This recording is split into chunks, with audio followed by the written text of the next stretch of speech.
Bueno, ¿alguna pregunta o alguna duda con el canto segundo o ahora podemos seguir con el tercero? ¿Nada? Bueno, seguimos con el tercero entonces.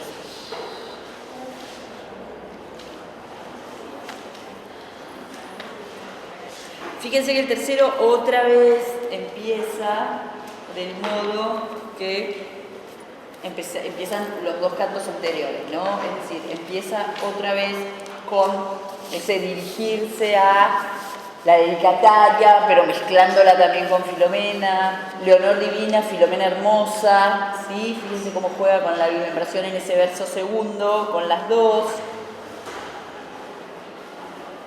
Y otra vez asumir el poeta la voz, o sea, es un esquema casi calcado, ¿no? Como que todas las primeras octavas de los cantos empiezan de ese modo, ¿no?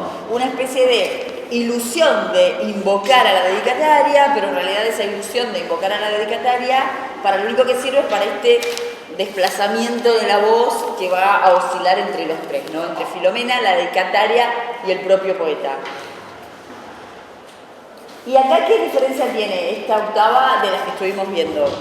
Que suma, deja de manera explícita y clara la idea de que también estamos frente a una tragedia, ¿sí? Una tragedia que puede estar representada. ¿Se acuerdan cuando decíamos esa escenografía que se construía en el espacio de la violación? Bueno, acá eso se hace como más tangible, se hace casi más explícito en la segunda parte de la octava primera, donde dice: deidades altas que en la etérea sala la tragedia mirasteis lastimosa, en el teatro de una selva amena, dadme la voz a mí de Filomena. Y este pedido de voz en este canto de Filomena en realidad adquiere mucho más sentido porque Filomena ya quedó muda, ¿sí? Filomena ya está sin lengua. Entonces fíjense que le dice, retoma esa idea, ¿sí? Retoma esa idea con la que cerró el canto de que las quejas de Filomena están saliendo por los ojos y reemplaza los ojos por la lengua y finalmente pide para sí la voz de Filomena. Pues muda vive, cantaré yo ahora con la voz que después decreta el cielo. ¿Sí? O sea que acá otra vez lo que tenemos es esa disputa por la voz mitológica, disputa por la voz de Orfeo, disputa por la voz más habilitada para cantar y contar las metamorfosis, y se le suma acá un ingrediente más de legitimación en la utilización de esa voz del poeta al identificarse con un espacio dramático, ¿sí? En el teatro de una selva amena, la tragedia, miraste lastimosa, dadme la voz a mí de Filomena. O sea, otra vez se nos cuela el Lope dramaturgo.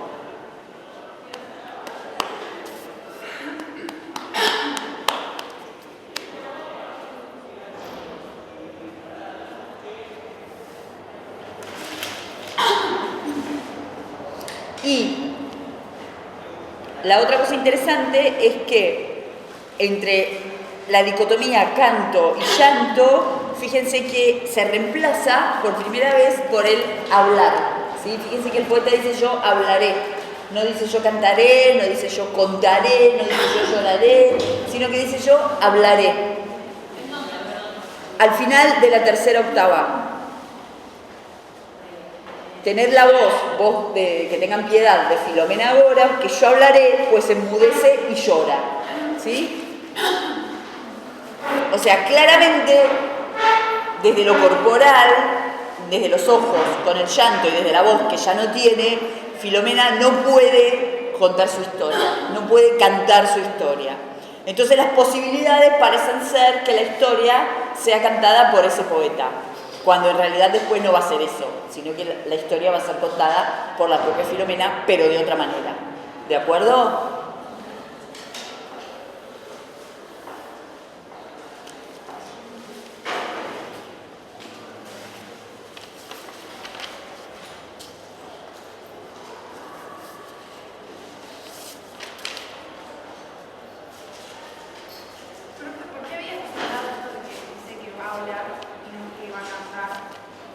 Porque justamente lo que está haciendo puede ser, primero, que lo que está haciendo es como reemplazando lo básico que no puede hacer Filomena, que es hablar, ¿sí? Entonces es como la oposición con la idea de Filomena muda, ¿no? Y la otra idea es que supuestamente esto no se necesita cantar, sino que se necesita hablar.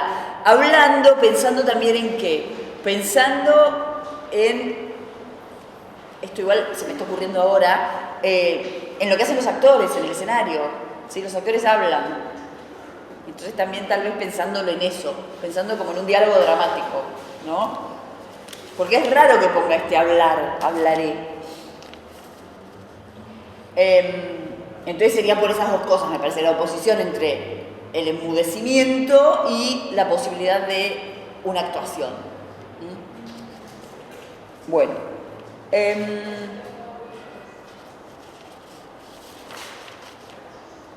Y fíjense que inmediatamente después viene la confección del lienzo, ¿sí? Quiso que un lienzo hablase a la memoria de Progne en que labró su triste historia. Entonces, la lengua es ineficaz, el llanto es ineficaz, la voz del poeta parece ser ineficaz, con lo cual la resolución es a partir del lienzo. Entonces, lo que tenemos acá también es una teoría sobre la representación, una teoría sobre cómo decir lo que no se puede decir, o sea, cómo describir, desde dónde describir lo que se complica en su descripción. Acuérdense que pasó lo mismo con la violación en sí misma, pero también pasó lo mismo con la descripción de Filomena, ¿sí? Entonces, también es una toma de posición frente a las posibilidades de representar, una toma de posición frente a con lo que se cuenta para representar, y cómo eso con lo que se cuenta para representar ya no sirve para dar una idea de lo que se quiere contar, ¿sí? Cómo los métodos de representación en algún punto están resultando insuficientes. ¿Por qué? Porque los paradigmas de relación con el referente están cambiando. O sea, él lo dice Foucault sobre las meninas, en las palabras y las cosas, ¿sí? Es un poco esta idea. Como el barroco lo que va a hacer es poner en tensión los procedimientos de representación del referente. Como el barroco lo que va a hacer es poner en tensión los procedimientos de significado. Entonces también lo podemos pensar desde este lado, ¿sí? O sea, es una historia mitológica, la utilización de la mitología sirve para todas estas cosas que estuvimos reflexionando, sirve para pensar cuestiones de moralización, sirve para pensar cuestiones de elaboración estética, sirve para pensar cuestiones de poética, pero también sirve, en este caso, esta historia, para pensar cuestiones de representación. Nos sirve para pensar cómo el barroco está poniendo en crisis, está poniendo en tensión determinados presupuestos de significación, ¿sí? Está poniendo en tensión determinados mecanismos de funcionamiento del significado y de su relación con cómo se significa.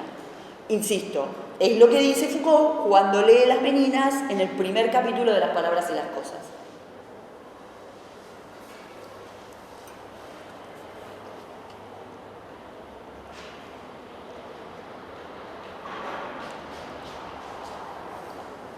¿Alguna pregunta? Bien. Entonces fíjense que se interrumpe el proceso de bordado del lienzo con la presencia de un personaje que es Innovación de Lope, que no está en las historias ni en Ovidio ni en las versiones españolas posteriores, que es el personaje de Silvio, ¿sí? Y el personaje de Silvio corta estructuralmente, ¿sí? el proceso de hacer el lienzo, es decir, mientras Filomena hace el lienzo, escucha el canto de Silvio, ¿sí? O sea, el canto de Silvio corta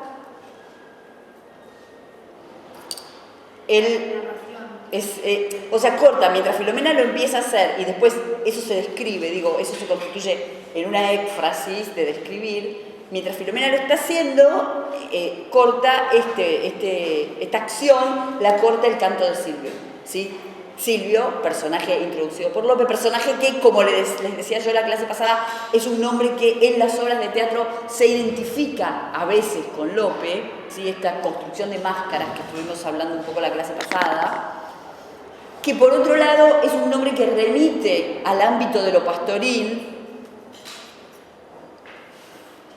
que no está presente en la historia de la metamorfosis ovidianas.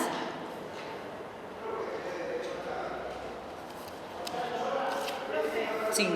¿Corta con la acción de Filomena o corta con la narración de la acción? Corta, o sea, lo esperable es que te describan cómo Filomena está bordando, cuando termina de bordar, describe lo que está bordando, o que a la par, mientras va bordando, se describe lo que está bordando. Es decir, el procedimiento esperable sería un procedimiento similar al del égloga tercera, ¿no? Al del égloga tercera cuando va describiendo cada una de los bordados de las ninfas, ¿sí?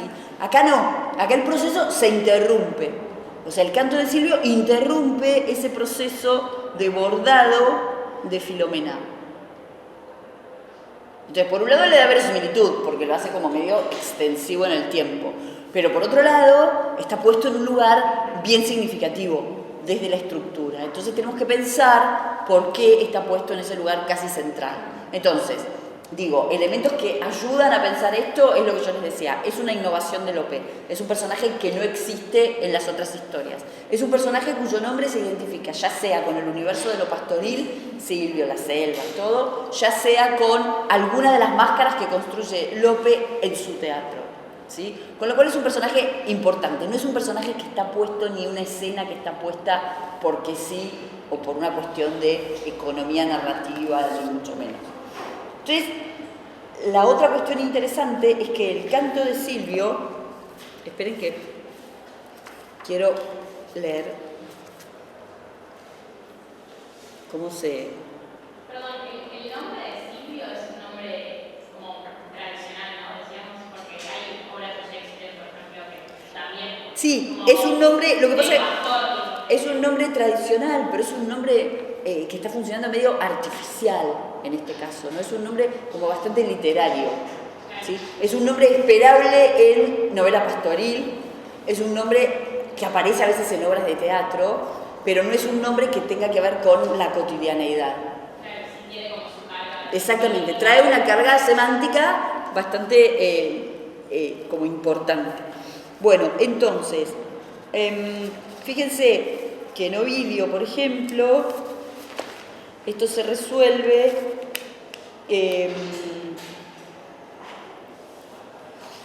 el dios había recorrido los 12 signos en un año, ¿qué puede hacer Filomela? Una guardia le cierra la huida, las murallas del establo se alzan levantadas en sólida roca, es grande la inspiración del dolor, la boca muda no tiene medios de denunciar el hecho, es grande la inspiración del dolor y la habilidad acude en las situaciones desgraciadas. Astuta cuelga de un telar bárbaro, un urdimbre, y tejió unas marcas de púrpura entre hilos blancos, delación del crimen. Y una vez acabada la entrega a una y le ruega por señas que la lleve a su señora. Aquella a la que se lo había pedido la llevó ante Procne, no sabe que entregan ellos. O sea, es una cosa rapidísima, no está en este momento no está descripta, y se la da encima a una mujer. Desenrolla el tejido la esposa del cruel tirano y lee el desgraciado romance de su suerte. Y es admirable que pudiera guardar silencio, el dolor reprimió su boca y saltaron palabras suficientemente indignadas a su lengua, aunque las buscara, y no hay tiempo para llorar, sino que se precipita a confundir lo justo y lo injusto, y se vuelca toda ella en la imaginación del castigo. Y basta, o sea, es una tela blanca como con unos toques púrpuras, ¿sí? Y nada más, y no hay mucho más, no hay un proceso de bordado, no hay nada. Bueno, acá no solo está esto, sino que está esta interrupción. Esta interrupción, fíjense que yo no sé si ustedes leyeron, Silvio, joven pastor que presumía, con voz que acreditó rústica vena de músico y diamante a su deseo, dio la esperanza que pudiera Orfeo. Tenemos otra vez Orfeo en el medio y fíjense esta octava que dice, amaba a Filomena, hermosa y muda, con que desfiguraba su nobleza, hacía el rigor de la fortuna muda en paños viles la real grandeza. y entre otras veces que con esta duda era faetón al sol de su belleza, dijo en su lira en que imitar desea el amante feroz de Galatea. ¿Qué es lo que está diciendo esta octava?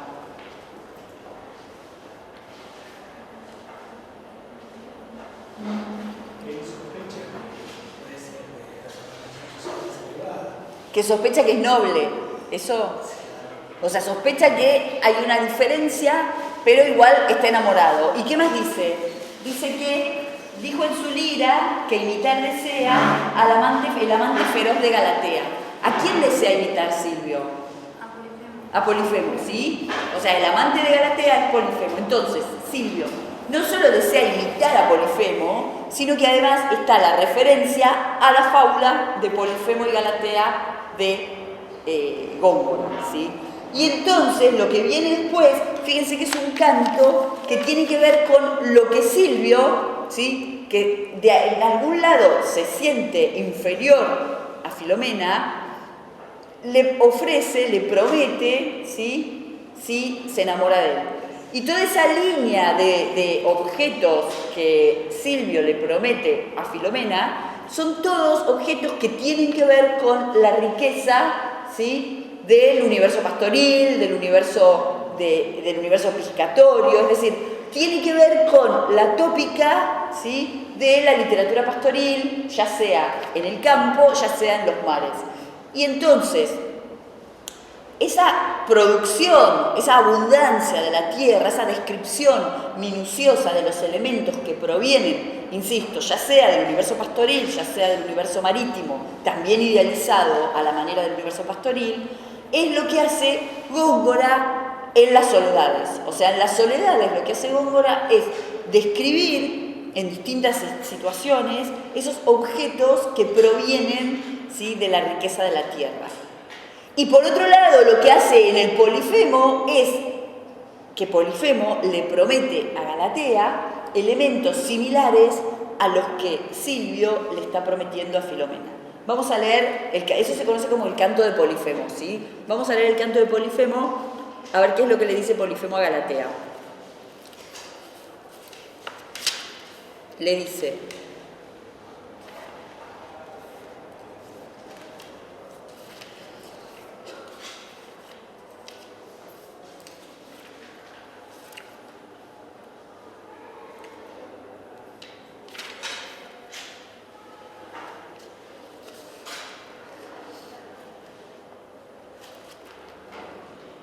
bueno, es medio complicado, así que si no entienden me paran, ¿sí?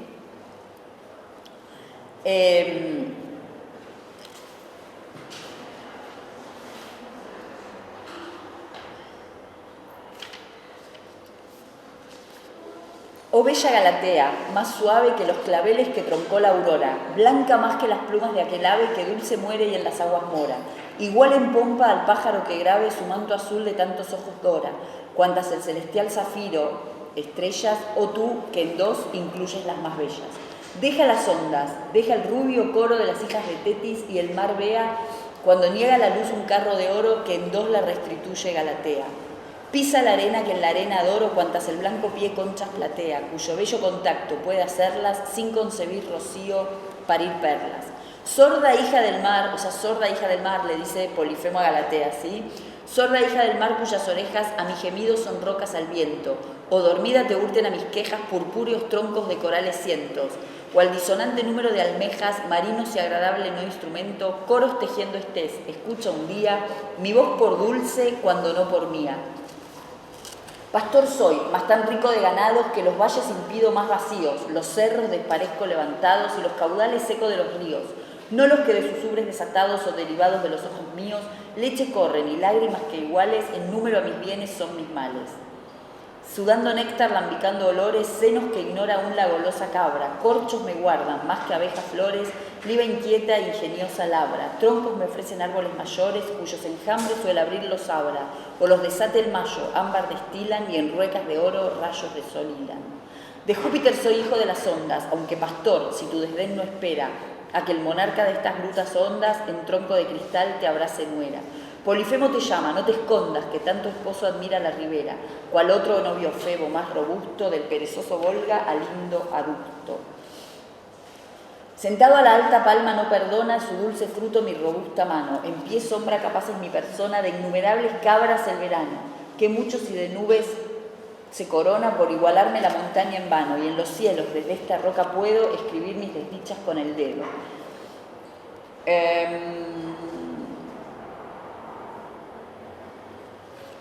Marítimo alción, roca eminente, sobre sus huevos coronaba el día, que espejo de zafiro fue luciente, la playa azul de la persona mía, míreme, y lucir vi un sol en mi frente cuando en el cielo un ojo se veía, neutra el agua, dudaba a cuál se preste, o al cielo humano o al cíclope celeste.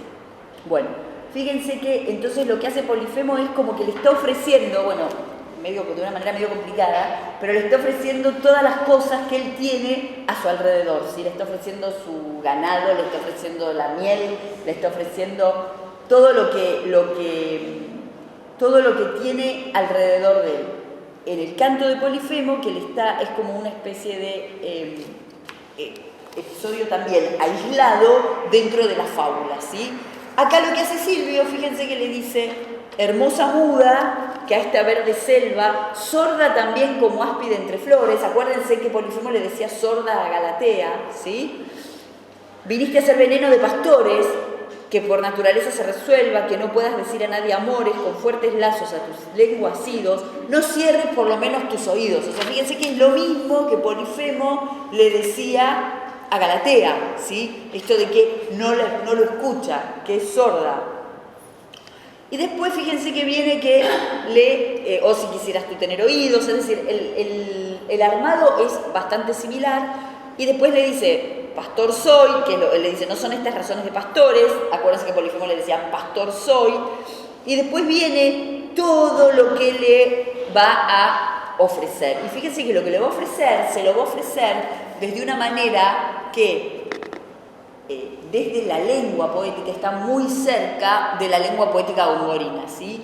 No los mariscos, no la carne de varios caracoles, es decir, tiene como un montón de fórmulas que lo acercan más allá de que un lector agudo puede entender, puede darse cuenta que está detrás del canto de Silvio, está el canto de Polifemo. Por si no se da cuenta, hay como un manejo de la lengua poética, desde el manejo de la sintaxis, desde el manejo del vocabulario, desde algunas cuestiones relacionadas con el armado de la lengua poética que acercan este canto al canto de Polifemo también desde la lengua poética. Entonces, otra de las razones de la introducción del canto de Silvio, de la introducción de este personaje, es tal vez direccionar de manera clara la lectura de la Filomena a la fábula de Polifemo y Galatea, en términos de soy capaz de construirme como poeta compitiendo, ¿sí? Esto que decíamos desde el principio, compitiendo en el mismo nivel que el gran poeta que es Góngora, ¿sí? Compitiendo en el mismo nivel que los grandes poemas de Góngora, que la fábula de Polifemo, pero también poniendo elementos de las soledades. ¿Sí? No hay algo, me parece que una puesta en abismo, como si el hombre es Silvio y es el encargado de cantarle a Filomena, y es el que va a hacer el recado de llevar el lienzo. Parece ser como el que tiene el rol de contar esa historia. Exacto, tiene el rol de contar esa historia, pero la otra cosa interesante es que, ¿qué pasa con la historia de Silvio? ¿Se acuerdan? Lo dijimos la clase pasada. Termina transformándose. Claro, termina con una metamorfosis, o sea, Silvio es el emisario, es el que lleva la historia, o sea, es esto que vos decís, ¿no? Es como está puesta está puesta en abismo de un Lope que no la puede contar a la historia, pero sin embargo la transmite de alguna manera, ¿no? Y entonces, después, lo que viene es esta metamorfosis, que es como la única metamorfosis propia de Lope, ¿sí? O sea, es lo mismo que la cuarta historia en la Égloga tercera. Y es lo que no tiene Polifemo. O sea, Polifemo tiene la metamorfosis de Asis en Río, pero no tiene una metamorfosis propia. Es más, la metamorfosis en la fábula de Polifemo y Galatea queda como absolutamente, digamos, desdibujada, porque se resuelve como en los dos últimos versos, ¿sí? O sea, toda la historia está como hay como un detenerse en la historia y la metamorfosis se resuelve en 2 versos. O sea, fíjense que en la última octava dice: Polifemo tira la roca cuando lo ve a Asis con Galatea. Con violencia desgajó infinita la mayor punta de la excelsa roca, que al joven sobre quien la precipita, urna es mucha, pirámide no poca. Con lágrimas la ninfa solicita a las deidades del mar, que Asis invoca. Concurren todas y el peñasco duro, la sangre que exprimió, cristal fue puro. Sus miembros lastimosamente opresos del escollo fatal fueron apenas que los pies de los árboles más gruesos calzó el líquido aljófar de sus venas. Corriente plata, al fin, sus blancos huesos, lamiendo flores y argentando arenas, a Doris llega, que es la madre de Galatea, Doris, ¿no? Es una ninfa. A Doris llega, que con llanto pío, yerno lo saludó, lo aclamó río. O sea, en unas últimas octavas que tiene versos hermosísimos, fíjense que el último verso resuelve la metamorfosis con un verso: yerno lo saludó, lo aclamó río. Y ahí nos está diciendo que así se transformó en río. Entonces, esta metamorfosis que queda medio como escondida, digamos, en la narración de la fábula de Polifemo y Galatea, acá no solamente Lope elige una triple metamorfosis, sino que además incluye su propia metamorfosis. Y además está como todo el tiempo dialogando con las metamorfosis de la égloga tercera. ¿Sí? ¿Alguna pregunta? Sí, en Garcilaso también hay. En Garcilaso también hay un inventario matrimonial que hacen los pastores. Claro, en la égloga primera. Claro, y bueno, a mí me llama la atención, digamos, la pureza del amor contrastada con la cuestión más material. Lo que pasa es que en estos 2 casos, o sea, en el caso de Garcilaso tiene más que ver con esto de la pastoril, que está como encomiendo los productos de la tierra y todo esto. En estos 2 casos también tiene un poco que ver con estas diferencias más como que se da cuenta que Filomena es noble y Polifemo la diferencia entre la fealdad y la belleza, ¿no? Tiene que ver con esas diferencias que es necesario como sumar algo al proceso de enamoramiento. Entonces, fíjense que inmediatamente después, cuando se produce todo este canto, en realidad, con los bienes del pastor y todo, en realidad fíjense que teníamos a Orfeo cuando empezó a hablar, después tenemos, cuando habla del jabalí, fíjense que en vez de decirle que le va a ofrecer un jabalí, le dice el monstruo fiero de Adonis Matador, con lo cual otra vez tenemos la égloga tercera, ¿sí? La liebre, el ciervo, y fíjense que después, inmediatamente después, lo que hace es pasar a otra vez, termina esto y vuelve a lo que se había interrumpido, la descripción del lienzo. Y la descripción del lienzo, ¿qué es lo que pasa? ¿De dónde está vista? O sea, este canto de Silvio también lo que está haciendo es sirviendo como de antecedente para las metamorfosis que vienen, ¿no? Y ¿desde dónde está puesta la descripción del lienzo?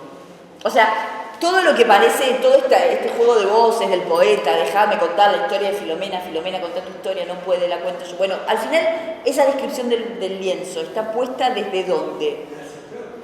Desde la lectura de Progne, exactamente, ¿sí?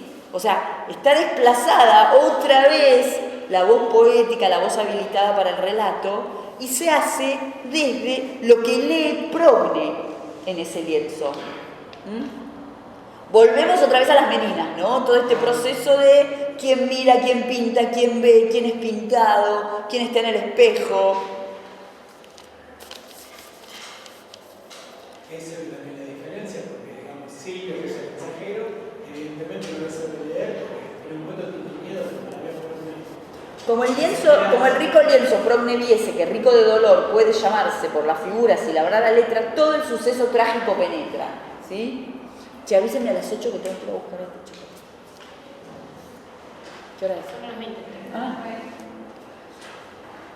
Entonces fíjense que va describiéndola como una tela, ¿sí? Como los belgas tapices, o sea, como un modo real, que son las telas bordadas que provenían de Bélgica, ¿sí? Y fíjense que la descripción es como lo que falta de describir, ¿no? O sea, se suman elementos, ese escenario que se construye, se van sumando. Las claras fuentes y las vivas flores alegraban los casos infelices, ¿sí? Y está como descrita por cuadros. ¿Ven eso? En el primer cuadro se embarcaba Filomena llorosa. En el segundo, la playa estaba llena. O sea, en realidad, entre las riquezas que canta Silvio y la descripción esta, hay como un paralelismo, ¿no? En realidad son todas posibilidades de éxfrasis, ¿sí? De descripción de los objetos. Y además de eso, lo que es interesante es que lo que también es la inclusión de estos elementos, ¿sí? De manera mucho más fuerte que como están incluidos en las églogas de Garcilaso, de manera mucho más similar a como están incluidas en las soledades y en el Polifemo, la inclusión de estos elementos como objetos poéticos, ¿sí? Porque la otra cosa que nos dice Góngora en sus dos grandes poemas es que todo es un objeto poético. Con cualquier objeto se puede hacer poesía.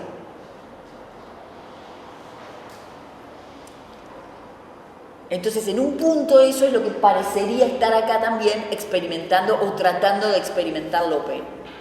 Se puede hacer poesía con las gallinas, se puede hacer poesía con las focas, se puede hacer poesía con lo que sea, ¿sí?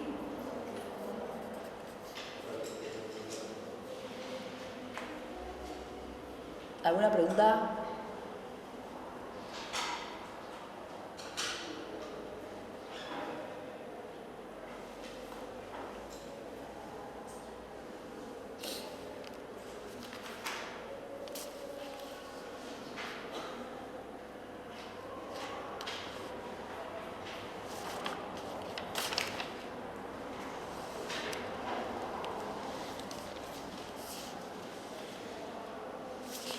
O sea, fíjense que la descripción del lienzo de Filomena ocupa 6 octavas, ¿sí?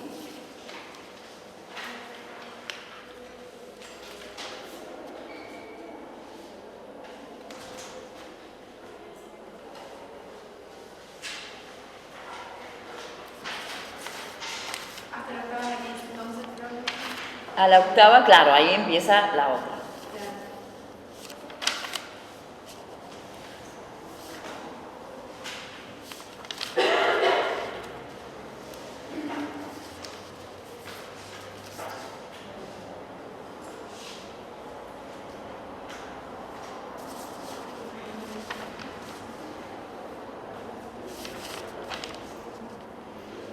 Bien.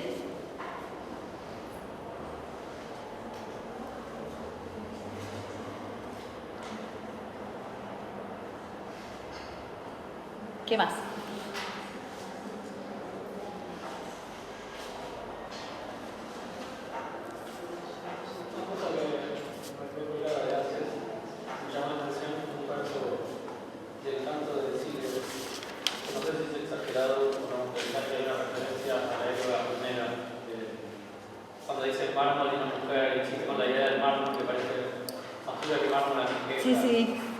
Sí, exacto. Sí, está eso y en otros lugares me parece que también anda dando vueltas por ahí, ¿no? Sí, o sea, nosotros, yo estoy haciendo bastante hincapié en la égloga tercera, sobre todo por lo que tiene que ver con la utilización de la mitología y lo que tiene que ver con la representación, pero la égloga primera también está claramente acá. Y bueno, esto está. ¿Qué más?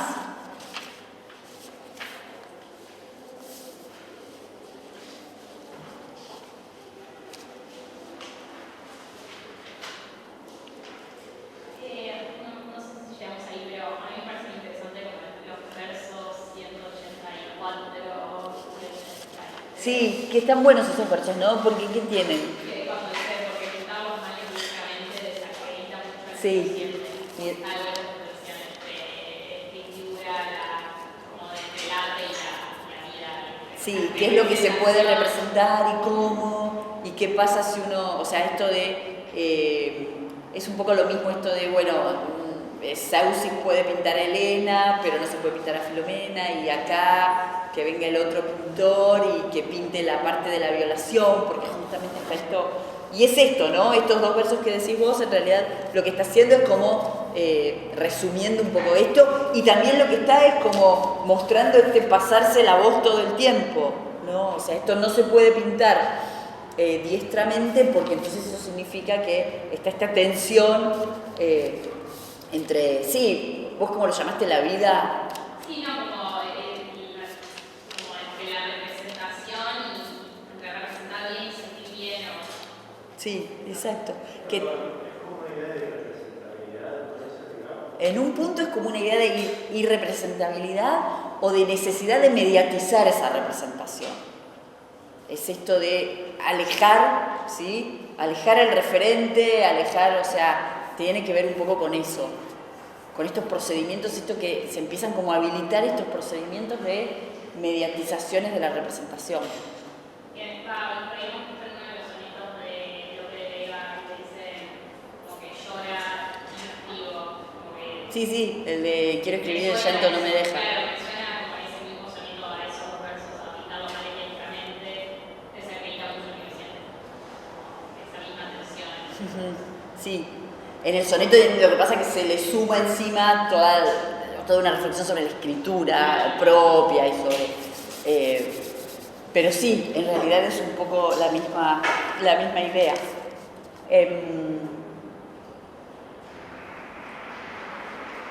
¿Qué más?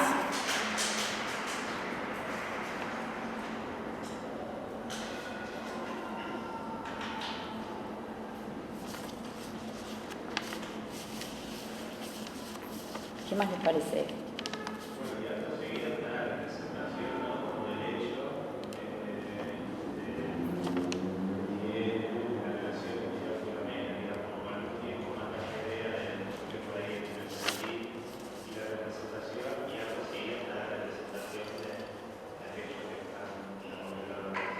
En la otra octava, ¿no? Claro, Exactamente, inmediatamente, y después la otra cosa interesante es que toda esta representación y todo esto que se vino diciendo, como que tiene este verso que después es sin que el dolor lastime, ¿sí? Miraba allí sin que el dolor lastime.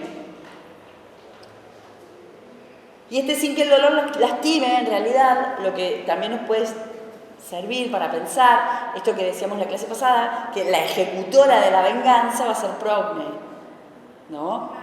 Que en realidad Filomena no se venga. no, Filomena no está como capacitada para la venganza. La que va a actuar y va a llevar adelante la venganza va a ser Progne.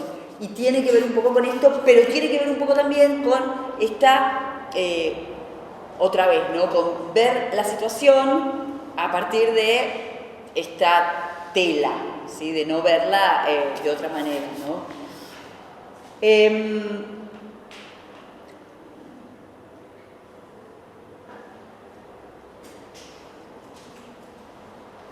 ¿Qué más? Más adelante dice, en el verso 2:20. dice, ¿qué más defienden las mortales leyes a los que están más cerca de los reyes? En realidad lo que viene después es toda una especie de, otra vez, el tópico del menosprecio de cortes, ¿sí? Esto de huir de los palacios, ¿sí? El peligro del palacio. Fíjense que Silvio dice, si yo de una hora de palacio sola me vi tan cerca de perder la vida, ¿sí? Es otra vez remitir ese tópico reforzando lo que ese personaje tiene de pertenencia al universo pastoril, ¿sí? Y esto que decíamos que desde el principio la fábula es como que se arma en una dialéctica irresuelta entre la corte y el ambiente rural, entre el palacio y el alejamiento del palacio. ¿Puede ser que en un momento Silvio forma parte del país? Sí, claro, termina con el enamoramiento de Silvio, ¿sí? Exacto. Y eso también está bueno en términos de esto que decíamos, ¿no? De representación, o sea... Claro, la representación de la torre, los pastores, después, la Exacto. transformación del espacio Exacto. también, que en un momento es muy interesante como dice, después cortada como fue, o sea, en la lengua se veía del campo que bañó sangrienta aurora, que de la boca lágrimas vertía a un inocente de su daño autor. Porque Filomena es la autora de esa Exacto. transformación del espacio con sus lágrimas, su sangre, de nuevo nos preparamos. Que es un poco Apolo llorando a Dafne, ¿no? De Garcilaso, porque es eso también. Es esto de... y por otro lado es también el manejo de la temporalidad. Como que se va haciendo en paralelo y se trata como de abarcar la mayor temporalidad posible.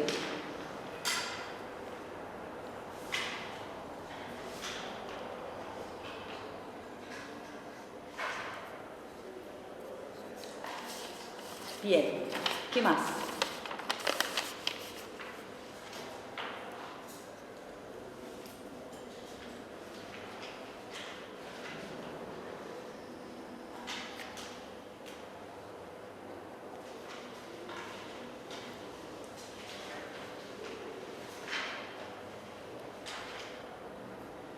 Acá hay dos cosas, ¿no? Primero es cómo se produce esta suerte de rescate de Filomena, ¿no? Que se produce desde un espacio, un universo y una temporalidad puramente femenina, como es la fiesta de Baco, ¿sí? Que están todas las mujeres disfrazadas y ataviadas con elementos propios de la naturaleza, y gracias a los disfraces, ¿sí? Entonces fíjense que tenemos otra vez el componente dramático, a partir de ahí es como que se puede romper, o sea, a partir de la lectura de la tela y a partir de justo la coincidencia con este momento, es que se puede romper ese aislamiento de Filomena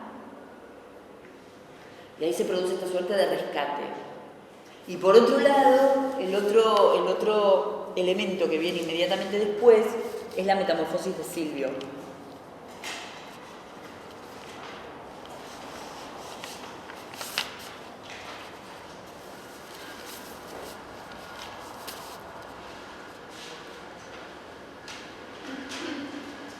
¿A qué hora tiene que ir a Y a las 8, ¿qué hora es? Son menos 10 por ahí.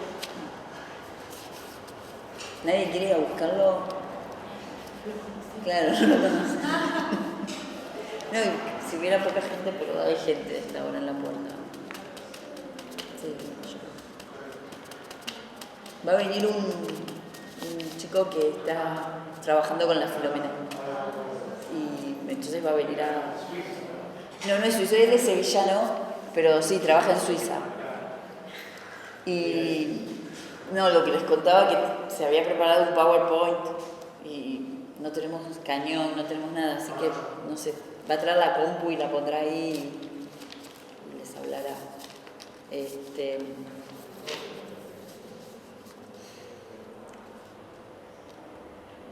Bueno,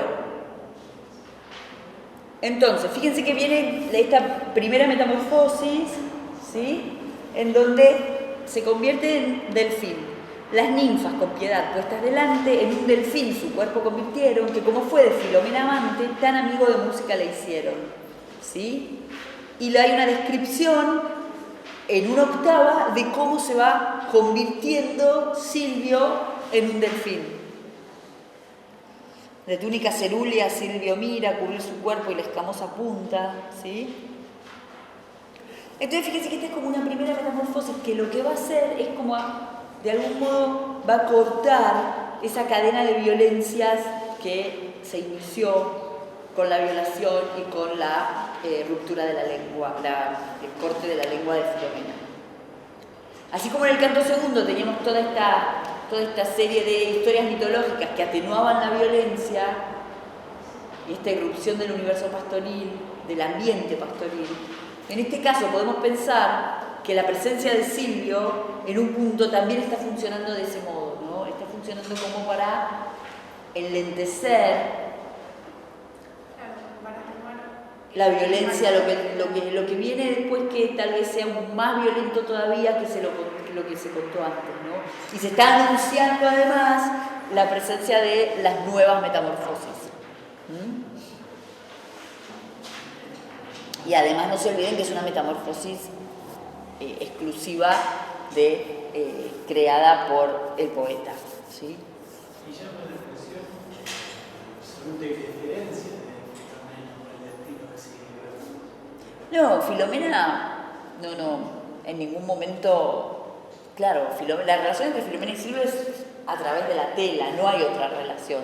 Porque aparte Filomena le dice, o sea, hay un momento, no sé si ustedes se dieron cuenta, que hay un momento que Filomena le dice, cuando llegue la tela Progne, yo me voy a enamorar. Sabiendo claramente que cuando llegara la tela Progne se iba a desencadenar, por un lado, toda una historia diferente, pero por otro lado sabiendo que cuando llegue la tela Progne, lo que se iba a revelar era el origen noble de Filomena. Entonces, a partir de su origen noble, aunque no pasara ninguna tragedia, había una imposibilidad de estar con Silvio. Entonces, en realidad, Silvio, ¿por qué se tira al mar? Entonces, ese llanto que hace frente al mar, que también es tópico, ¿por qué decide arrojarse al mar? Primero, bueno, porque no por eso, pero porque está enamorado de alguien que es superior, pero claramente porque conoció la historia. Entonces, en tanto transmisor de la historia y en tanto conocedor de esa historia, de la violación de Filomena, no puede mantenerse vivo con ese secreto, digamos, porque sabe que eso de algún modo le va a costar la vida. Y en ese punto eso también es interesante, porque también nos lleva otra vez a pensar en la idea de por qué el poeta no lo cuenta, ¿sí? ¿Por qué el único varón que se entera, ¿sí?, de la historia se tiene que arrojar al mar?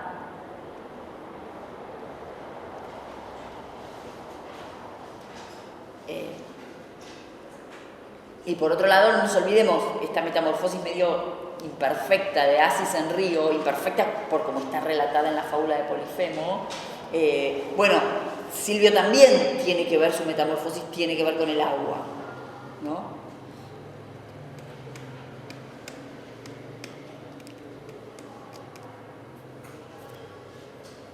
Una pregunta. Vos dijiste que hay como una cadena de violencias que se inicia con la violación de Filomena. No entendí cuando dijiste que la presencia de Silvio puede funcionar para enlentecer y meter. Claro, para enlentecer toda esa violencia que está como... O sea, si uno lee la versión ovidiana, es toda una... Es justamente esto, son como todos los núcleos, en realidad lo que están haciendo es aumentando la violencia. O sea, la violencia funciona como una bola de nieve, ¿no? La violación, la mutilación, el asesinato del hijo, preparar la criatura como comida, dársela de comer al padre. Es decir, son todas como una violencia que va como... Acá, la presencia de Silvio en realidad introduce como una escena de enamoramiento, pastoril, y encima la metamorfosis, hasta les diría que es una metamorfosis amigable, porque primero que es como una decisión de Silvio de tirarse, no hay nada que lo esté como obligando, ¿no? Y por otro lado, fíjense que se transforma en delfín y le dicen, bueno, es delfín porque fue amante de Filomena, entonces amigo de la música. Todavía no sabemos nada que Filomena va a tener que ver con el ruiseñor, o sea, lo sabemos por el bagaje, pero no mucho más que eso. Y entonces, bueno, lo hacen delfín. Acuérdense que... acuérdense que tenemos la historia hay una historia mitológica de Arión y los delfines, y tenemos también cuando se embarcan en la primera vez, que dice, bueno, ¿quién va a ser el Orfeo que va a calmar a los delfines en el mar o a los peces en el mar para que cante? O sea, hay también toda una relación con, o sea, no es que se transforma en río, no es ese arroyo medio bravucón que se metió al océano que cuenta cuando describe el espacio en el canto anterior. No, es un delfín, entonces es como una metamorfosis amigable, digamos, por llamarla de alguna manera. Entonces, a mí me parece que lo que hace también es ralentar esa cadena de violencias que se viene y se viene así, de inmediato, ¿no? En Iti su hijo a la sazón llegaba, en qué crueldades la piedad consiste, miróle Progne retratando al padre, mejor hermana que piadosa madre, ¿sí? Y ahí también está como la ruptura de este orden natural, ¿no?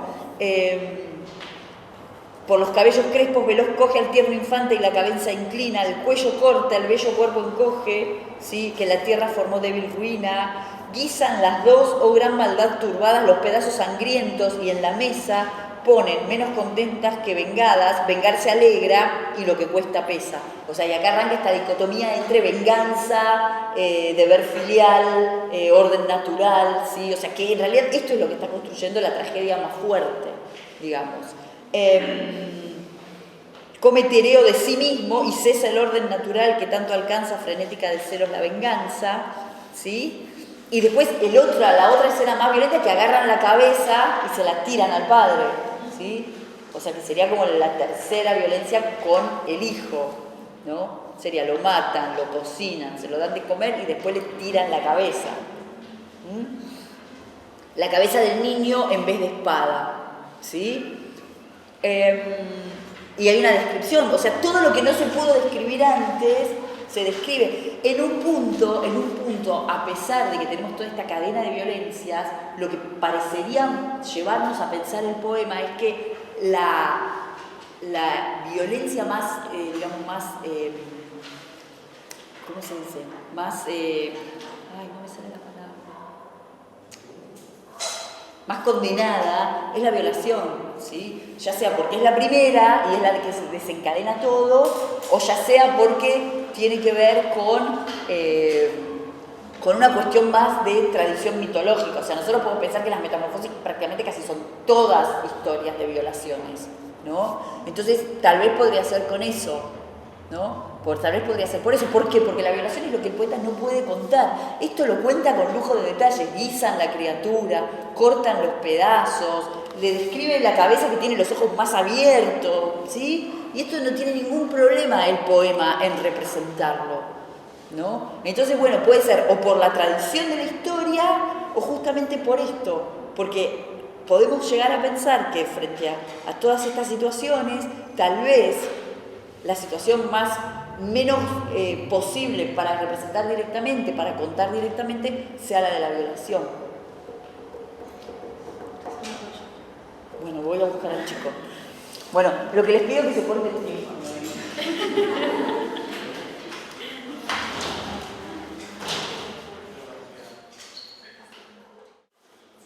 Bueno, entonces, antes de que me olvide, chicos, porque ya me había olvidado, el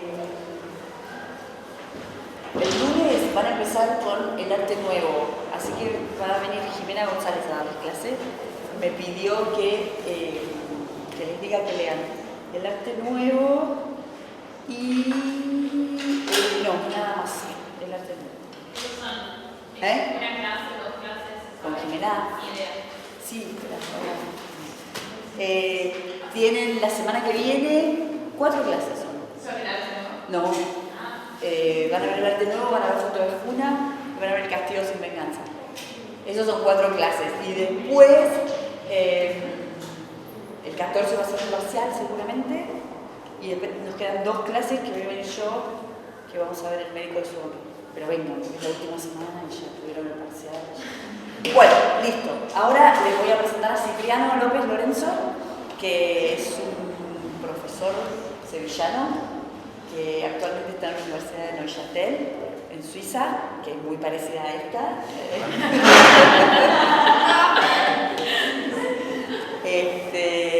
Bueno, y él está trabajando con la Filomena, entonces le pedí, él está haciendo ahora una estancia de 3 meses, porque tenemos un proyecto en conjunto entre el CONICET y es como el CONICET suizo, ¿no? Sí, el FNS. Es como el CONICET suizo.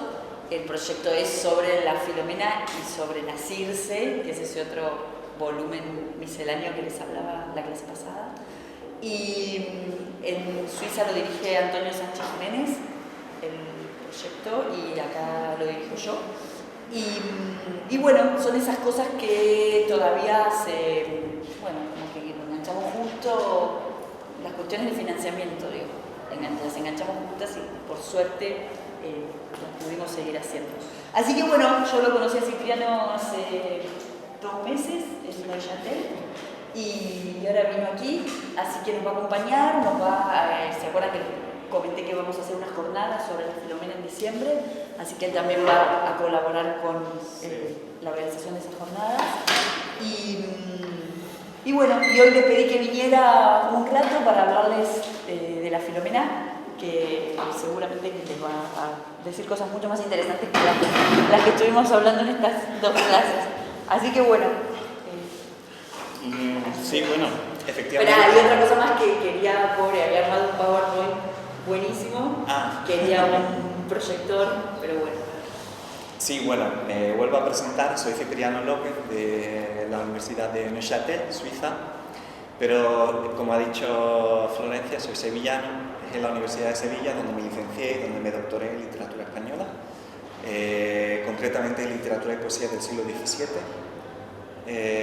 Luego pasé a la Universidad de Neuchâtel como postdoctoral, aunque estoy haciendo una segunda tesis allí, sobre Lope de Vega. En concreto nos centramos en un proyecto que se llama Lope de Vega as a Curly Writer, como poeta cortesano. Y entonces está la Filomena y la Circe como las principales obras de esa etapa del Lope cortesano. Es un proyecto que está financiado por el FNS, que significa Fonds National Suisse de la Recherche Scientifique, y es el equivalente al CONICET argentino, efectivamente. Es un proyecto co-dirigido por Florencia Calvo y por Antonio Sánchez, allí en Suiza, en Neuchâtel. No sé si conocéis los trabajos de Antonio Sánchez Jiménez sobre Lope.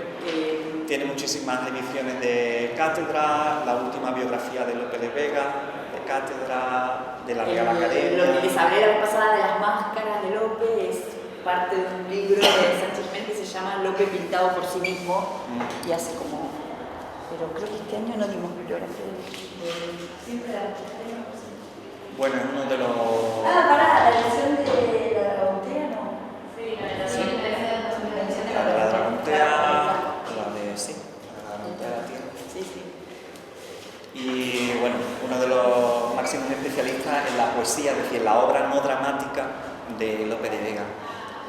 Entonces empecé a trabajar con él en el 2017 y en este proyecto pues establecimos una estructura de investigación basada en 3 años, con la posibilidad de un cuarto renovable. Bueno, ¿por qué os cuento todo esto? Porque me pidió Florencia que os contara un poco qué es lo que estábamos haciendo en Suiza, entonces os cuento un poco todo lo que estamos en Suiza y si quieres pues ahora hablamos un poco entre todos de Lope y de la Filomena en particular. El proyecto de Suiza, como digo, se estructura en 3 anualidades con la posibilidad de una cuarta renovable. En esos 3 años se concede un presupuesto dentro del cual se incluye, por supuesto, mi nómina y una serie de eventos o actividades que están establecidas como objetivos de ese proyecto.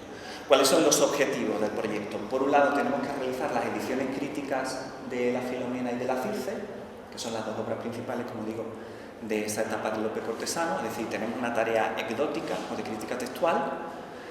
Por otro lado, tenemos que realizar 2 congresos internacionales. El primero ya se ha hecho, que ha sido en septiembre en Neuchâtel, donde conocí a Florencia, y el segundo se realiza ahora en diciembre, el 3 y el 4 de diciembre, aquí en la UBA. No sé exactamente el sitio, pero ya Florencia. No, sí, sabemos. En Uriburu, en un edificio del rectorado que tiene. Ella ya os hará llegar la invitación. Sí, sí, después. Tenemos una lista de mails, ¿no?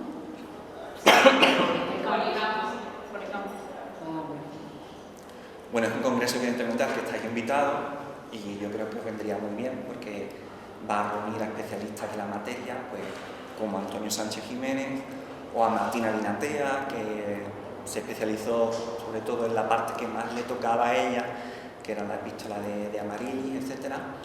Y claro, pues, ¿se acuerdan que yo les había explicado que nosotros vemos solo la fábula mitológica, pero ¿se acuerdan que les había explicado que la Filomena era como un volumen misceláneo que tenía otro montón de cosas y entre esas otras cosas que tenía una serie de epístolas? Y hay 2 epístolas que no son de Lope, sino que Lope las incluye. Y una de esas es una epístola de una poeta llamada Amarilis, que es una poeta peruana. pero no se sabe quién es. Y entonces Martina Vinatea es especialista justamente en esta epístola, en saber quién es Amaryllis. O sea, hizo un estudio léxico-lingüístico de la pieza, intentó determinar de dónde podía venir esta monja, aparentemente una monja de un círculo de una familia culta del Perú del 17. Junto con la teoría de Vinatea están las teorías más peninsulares que dicen que Amaryllis es una pura invención del propio eso por Lope. ejemplo lo dice Patricia Campana, que es como la especialista en la Filomena de hace 10 años. De los años, de finales de los años 90, sí, su Sí, tesis del 2000, 98, claro. y tiene algunos trabajos del 2000, pero en el 2000 se paró su investigación. Sí, se fue a trabajar A una editorial, a sí. Planeta, me parece, ¿no? Creo que se llama de otra, empezó con Planeta, pero después se llama de Bueno, otra forma. Tiene se fue a trabajar a una editorial, entonces esos editorial. trabajos quedaron, y de hecho todo el gran estudio que tiene de la Filomena está escrito A máquina de escribir, sí, sí, sí. máquina de escribir. Su tesis está mecanografiada. Sí, está mecanografiada, o sea, la tenemos en PDF, pero mecanografiada. Mecanografiada. Y Patricia Campana lo que dice es que en realidad Amaryllis es alguien del círculo de Lope, porque la epístola de Amaryllis le sirve a Lope para después escribir la respuesta, y la respuesta en realidad es recorrer un poco su vida no profesional, eso lo hace en las otras epístolas, sino su vida más privada. Son como las dos teorías. Sí.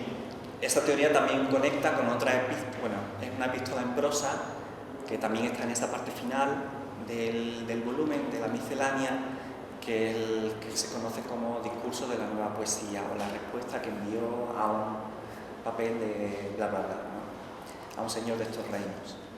Bueno, ese señor que le pregunta el parecer de Lope sobre qué es lo que está, sobre la poesía nueva, lo que se está escribiendo, pues hay una corriente que dirá que efectivamente un interlocutor real, que puede ser el duque de Sesa o incluso el de Lerma, y hay otra corriente que dirá que, de nuevo, que es pura invención de Lope, que solamente le sirve a él como excusa para poder explayarse y desarrollar toda su teoría poética, y sobre todo atacar a los nuevos poetas, los poetas cultos, ¿no? A los bongoristas. Esa sería la principal teoría. Bueno, pues como iba diciendo, el proyecto tiene como objetivo 2 congresos, el segundo está por venir, ahora aquí en Buenos Aires, uno se hace en Suiza y otro aquí en Argentina, porque son los dos países que trabajan en colaboración y cofinanciación. Y por último, yo tengo que realizar una monografía sobre López Cortesano, que a su vez se presenta como otra tesis doctoral en la universidad, en Neuchâtel, en Suiza en general. Y después de los 2 congresos que hacemos, debemos presentar como actas o resúmenes de esos resultados. Entonces, los primeros, que se han hecho ya en Suiza, en Neuchâtel, saldrán como un monográfico de revista en Atalanta, esperamos el 2021 por ahí, y el segundo ya veremos. Estamos barajando un nombre, seguramente estudia Áurea, y ya veremos. Entonces cada uno pues lo coordinará. Este primero creo que lo coordina Antonio, el segundo seguramente será coordinado por Florencia y Patricia, o en fin, ya lo decidirán entre ellos. Esos son los objetivos de este proyecto, es decir, una parte anecdótica, que es la edición crítica de la Filomena de la Circe, y después una parte de hermenéutica, crítica literaria, que son estos congresos, estas conferencias y estos productos monográficos, ¿no? Estas serían las 2 partes. Me da un poco de pena no poder mostraros las imágenes que había preparado para el proyector, el PowerPoint, para que pudieseis ver material concreto de lo que sobre lo que estamos trabajando. Pero bueno, os lo cuento un poco por encima. No voy a adentrarme mucho porque si no mato de aburrimiento sin un soporte audiovisual, que bueno, y es muy tarde ya, así que estaréis cansados. Entonces, os cuento un poco por encima. Dentro de la parte anecdótica, ¿por qué tenemos que hacer crítica textual sobre la Filomena y sobre la Circe? Bueno, para empezar, ¿qué ediciones estáis utilizando vosotros para la Filomena? ¿Qué estáis utilizando para la Filomena vosotros? La de Blesca es la poesía. La de Blecua, ¿no? Dice Florencia. Estará por ahí en algún lado el nombre del editor, ¿no? Blecua. Sí, vale. Bueno, esas ediciones de Blecua, junto con las de Carreño del año 2000 de la Biblioteca Castro, son las más contemporáneas con las que nos manejamos, pero esas ediciones son de finales de los años 60, es decir, se volvieron a reeditar en los años 80, son ediciones que no son críticas, son ediciones comentadas. Blecua con todo tiene alguna, pero la de Castro no tiene ninguna. No, la de Castro, por ejemplo, es solamente una transcripción, una modernización. Blecua vieron que alguna que otra nota, pero muy... Y Blecua solamente anota, pero no hay un cuerpo crítico. No sé si sabéis diferenciar entre el apartado de variantes críticas, lo que se llama aparato crítico negativo o positivo, según el método anecdótico utilizado, y después el comentario. Es decir, son dos cosas distintas. Es decir, hay que cotejar los testimonios, hay que ver cuáles son las variantes textuales, porque uno dice una cosa y otro dice otra, cuáles son las relaciones, las filiaciones que se establecen entre esos testimonios, cuál podrían ser las lecciones que se remontan o que son las más legítimas, que pudieran acercarse a la voluntad del autor, etc. Bien, ese trabajo de anecdótica real no está hecho ni con la Filomena ni con la Circe. Se han pasado muchos años, se le ha dedicado mucha atención a Lope en muchos otros ámbitos, por ejemplo las obras dramáticas que siguen saliendo en las partes de comedia, ¿no?, del grupo Pro Lope, dirigida por Gonzalo Pontón, pero la obra poética, hay mucha parte de esa obra poética que está sin tratar, entre ellas la Filomena y la Circe, entre otras cosas porque son obras muy difíciles de trabajar, porque como ha dicho Florencia, son misceláneas. Nosotros habéis visto una parte, pero la obra continúa y de pronto tenemos una novela corta, en prosa, después seguimos y avanzamos a otros poemas descriptivos, de carácter descriptivo épico en octava real, después continuamos y aparecen unas epístolas en unos tercetos rarísimos, después termina y volvemos a la lírica de factura breve, a unos sonetos, cosas así muy raras, ¿no? Parece aquello un mejunje, un cajón desastre sin ton ni son, y eso incomoda un poco a la crítica porque no hay parámetros para poder definirla, ni hay parámetros adecuados para poder evaluarla dentro y del lo que es cierto también que las novelas, ¿se acuerdan que ya habíamos hablado que en la Filomena teníamos una y en la Circe había tres, y que después lo que hace la crítica es editarlas por separado?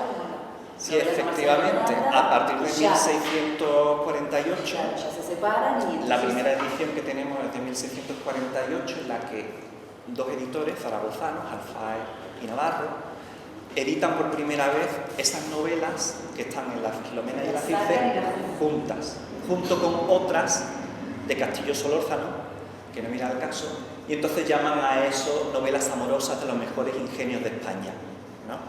Y sacan un producto comercial que no es de Lope, porque eso es un artificio. Lope no escribió novelas amorosas que después pasará a conocerse como las novelas a Marcia Leonardo, sino que es un producto fruto de la lucidez o la piratería, según como queramos verlo, editorial de esos momentos, ¿no?, de esos editores de Aragón, de Zaragoza en concreto, del siglo XVII. Esa es la primera edición de 1648, pero las novelas tienen tanto éxito que se seguirán reeditando conjuntas, ¿no? Y además los nombres de Lope e incluso de los autores que se incluyen muchas veces son camuflados, por no decir eliminados. Muchas veces se dicen eso de los mejores ingenios de España, pero no se sabe muy bien esas novelas quién las ha escrito. Además el editor puede meter mano. Esas obras, por ejemplo, después en 1666 pasan por un editor madrileño que se llama Isidro Robles, y este Isidro Robles mete unas tijeras en esas novelas tal que, por ejemplo, Las fortunas de Diana pues ya no se llama Las fortunas de Diana, el nombre de los personajes cambia. Otras novelas que tenemos en la Circe, por ejemplo, la Desdicha por la honra, pues Constantinopla ya no es Constantinopla, etc. Es decir, los lugares, los personajes, incluso las acciones se ven alteradas. Entonces hay todo un proceso de intromisión editorial en todos esos textos hasta que finalmente, a partir un poco de la edición de Cerdá y Rico en el siglo XVIII, esas novelas de Marcia Leonardo van a tener un poco de éxito comercial hasta nuestros días. Y esas sí tienen edición. Y esas sí tienen ediciones, y ediciones críticas además, como la de Marco Presotto, por ejemplo, en Castalia, que es una de las más comunes. También Carreño tiene las novelas de Marcia Leonardo, la Fundación Castro, etc. Pero curiosamente las obras de las que surgen esas novelas, o donde se da el contexto original de esas novelas, no tienen ediciones críticas. Entonces, por eso es necesario hacer ediciones críticas de estas dos obras. Además, ¿por qué estas dos obras? No sé si ya os ha explicado Florencia un poco qué suponen estas dos obras en la producción de Lope. ¿Me ha explicado un poco qué suponen estas dos obras en esos años 20? ¿No? Venga. Lo van a grabar. No.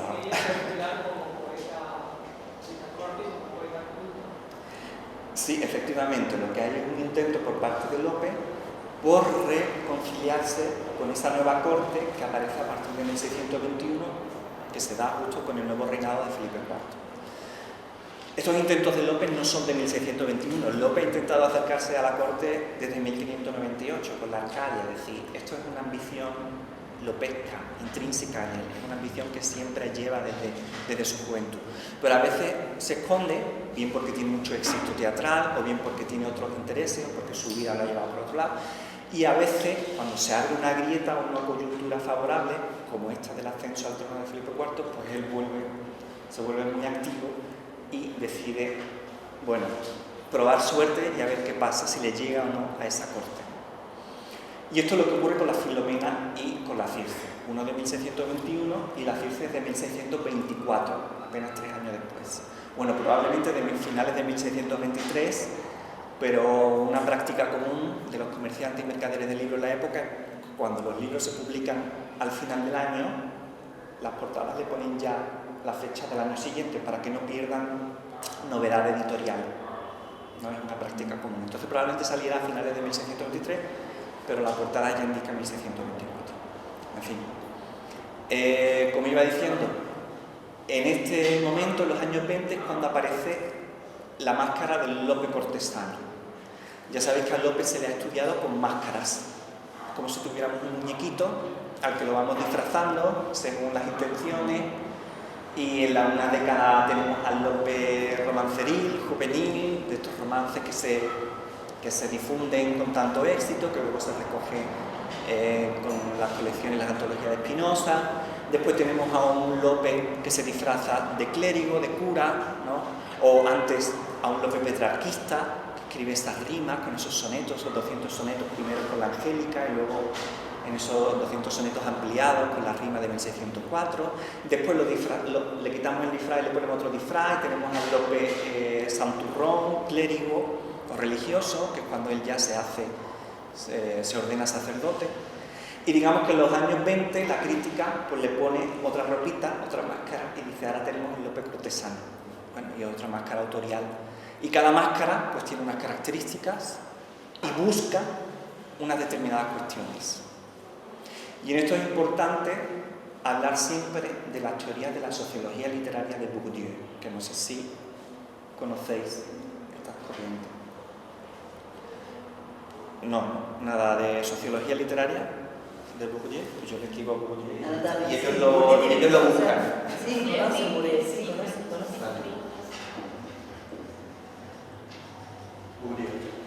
Y dentro de estas teorías de la sociología literaria, bueno, Bourdieu es sociólogo y esto después se aplica a la literatura, evidentemente. Él habla de que cada área artística o cultural es como un campo. Y entonces en la literatura tenemos un campo literario. O sea, hablamos de pintura, pues teníamos el campo pictórico, el campo, etc. Y dentro de ese campo lo que tenemos es un conjunto de agentes, de actantes, como si fueran jugadores de fútbol, que disputan entre sí por conseguir algo. Y ese algo se llama capital. Ese capital puede ser dinero, es un capital económico, real, lo que quieren es mantenimiento, sustento, pero también puede ser un capital simbólico. Es decir, no solamente dinero, lo que quiero es fama, reconocimiento, que me admiren, que mi obra se difunda para alcanzar la inmortalidad, la posteridad, en fin. Bien, dentro de ese campo literario todos quieren lo mismo, pero no todos tienen la posibilidad de conseguirlo. Evidentemente son muchos agentes y poco el capital, entonces compiten entre sí. Y ese capital normalmente se encuentra en una posición nuclear. Entonces hay movimientos que buscan desde la periferia lo nuclear, lo céntrico. Entonces en esas disputas Lope, digamos que está buscando lo nuclear, lo central, codeándose con otros autores, a los que empuja, a los que vitupera, para conseguir ese capital simbólico y económico de la nueva corte.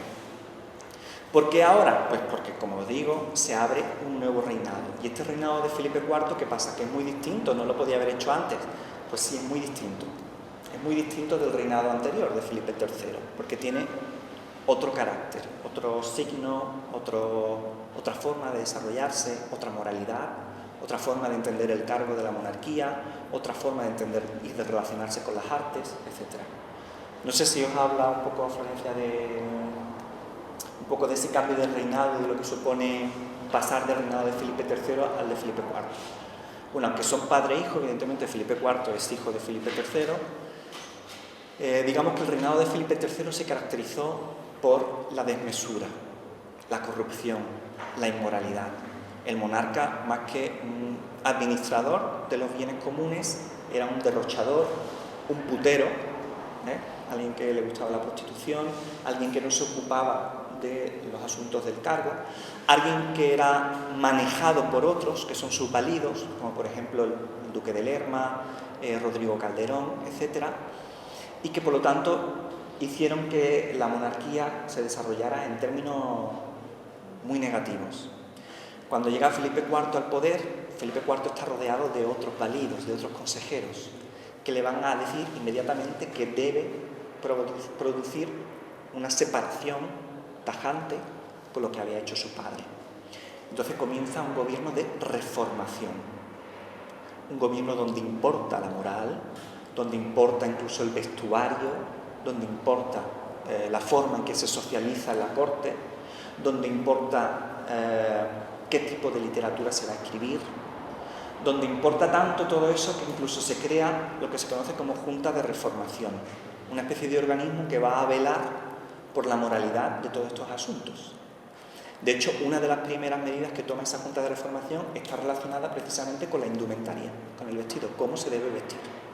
Esos excesos que había, por ejemplo, esa gola, esos excesos ornamentales, incluso esos copetes o tufos que también se llamaban en el peinado, todo eso se va a rebajar con estas nuevas medidas. Y en la corte de Felipe IV va a imperar lo que conocéis muy bien por las pinturas quizás de Velázquez y otros, que es el total black look, ¿no? Muy característico de la corte de Austria de Felipe IV. O sea, empiezan a vestirse de negro, de arriba a abajo, completamente de negro. Es decir, muestran una austeridad, la bola desaparece y se convierte en una balona, es decir, todo se reduce a la mínima expresión y, bueno, al apoyo de la austeridad que está relacionada con un espíritu estoico, con una forma de vivir la religión, de forma interna, mesurada, etc. Bien, ¿qué hace López para poder ganarse el favor de esta nueva corte? Pues tiene que escribir obras que se ajusten a las características del nuevo reinado de Felipe IV. Dentro de esa, por lo tanto, la Filomena y la Firce son estrategias que tiene López para ganarse el favor de esa nueva corte. De lo que habéis leído, ¿cómo pensáis que se ajusta eso con este propósito de alcanzar el favor real de este nuevo reinado? A ver, ¿cómo podéis casar eso que habéis leído con esto que os cuento? Por ejemplo, las temáticas,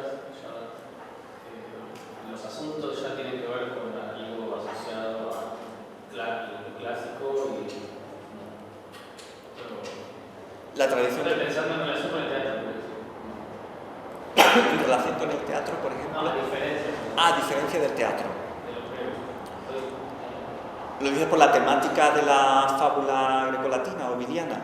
Claro, digo, como ir hacia ese universo de materiales. No sé si. Bueno, sí y no. Os explico por qué. Porque la mitología grecolatina ha sido siempre una especie de baúl al que han recurrido los escritores desde el humanismo, es decir, desde mediados del siglo XVI. No es algo concreto que se asocie a una búsqueda del favor cortesano. Dicho esto, también es cierto que la forma en que lo hace López no es de la misma forma que se hace, por ejemplo, pues, en las comedias, donde aparece un símil sobre esa fábula, o incluso una pequeña alegoría, ¿no? La forma en que lo hace Lope es prácticamente primero en un desarrollo, esa primera parte de la Filomena, y después en lo que se conoce como amplificatio, esa segunda parte de la Filomena, donde ese mito se transpone, se desarrolla, eso ya no es del mito ovidiano, eso ya no pertenece a la metamorfosis, y se utiliza en clave autobiográfica, que no tiene nada que ver, ¿no? Esa especie de duelo entre los pájaros, que un pájaro dice una cosa, otro, súper raro, ¿no? Bien, es cierto que esa forma de utilizar la escritura ovidiana sí puedes tener un poco de función, de buscar congraciarse con esa corte. ¿Por qué? Porque es una cultura asociada normalmente a los registros cultos. Estamos dentro de una tradición culta. Y además él lo hace siguiendo bastante bien, de forma bastante fiel, por un lado a las traducciones que hay de la metamorfosis ovidiana y también a todos los compendios mitológicos que se van a desarrollar desde finales del siglo XVI y principios del XVII. Entre ellos uno muy famoso que es el de Sánchez de Viana. Entonces eso demuestra por parte de Lope tener un conocimiento de la cultura clásica que lo eleva y le da una especie de orla de poeta efectivamente culto, ¿no? Que puede entrar dentro de esa especie de élite o grupo de autores con una gran formación. Hay que tener en cuenta que Lope no pasó por la universidad. La formación de Lope es prácticamente autodidacta. No leía latín, entonces. Leía muy mal el latín. Sabemos que Lope no manejaba del todo el latín. De hecho, tenía un amigo, que es el fraile Miguel Barrio, de la escuela manchega, que es el que normalmente le ayudaba con estos latinajos. Él podía entender un poco de latín, pero realmente no era capaz de acceder a la fuente original totalmente en latín. Eso era demasiado para Lope. Lo que Lope hacía era recoger muchas de estas citas clásicas, lo que se conoce como cartapacios o portfolios. Muchos de ellos ya venían recogidos, lo que se conocen como polianteas. No sé si habéis escuchado la voz poliantea. Bueno, que son estos compendios de referencias clásicas, donde uno tiene pues, una especie de Wikipedia de la época, que tengo que hablar de Cicerón, un momento, Cicerón, vale, tengo esta referencia, venga, pues esta cita, y la pongo. ¿Significa que el poeta ha leído la obra de Cicerón? Que va, ni mucho menos, es decir, el poeta no conoce la obra de Cicerón, ni mucho menos el universo del autor, pero sí que tiene acceso a algunas de sus citas más célebres y la puede utilizar en su favor. ¿Qué sabemos de la Filomena? Además, creo que es la Filomena, sí, de hecho en la Filomena, qué pena que no os pueda poner, hay una epístola que se dedica a Baltasar de Medinilla, uno de los grandes amigos de Lope, ¿no? Que muere además de una forma violenta y eso le produce a Lope un trauma. Baltasar de Medinilla. Ah, vale. ¿Eso preguntabas? Baltasar de Medinilla, vale. Baltasar Elíasio de Medinilla. Vale, uno de los grandes amigos de Lope. Y al final de esa epístola, si vais a la Filomena, veréis que Lope le pone una especie de epitafio que se llama Finis ab origine pendet, donde mete unos versos de Suetonio. ¿De Suetonio o de Salustio? Creo que de Salustio. Bien, pues esos versos que extracta Lope están mal. Hay dos erratas en esos versos. ¿Por qué? Porque esos versos son erratas de Lope. No. Sabemos que esas dos erratas de Lope estaban justamente en una edición de una poliantea de Magoncia del principio del siglo XVII que Lope probablemente consultó. Y como la errata en latín estaba en la fuente que consulta, él simplemente transmite el mismo error. Es decir, que Lope no repara en que hay un error. Se lo traga con papas. Eso quiere decir que no tiene realmente un conocimiento extenso clásico, y esto siempre se le ha achacado a Lope. Hay quienes han intentado defender por activa y por pasiva que Lope tiene una erudición clásica, como Julián González Barrera, compañero mío de la Universidad de Sevilla, a quien yo adoro, pero por más que lo intenta defender siempre, es como Julián, no déjalo, o sea, Lope no era un erudito clásico.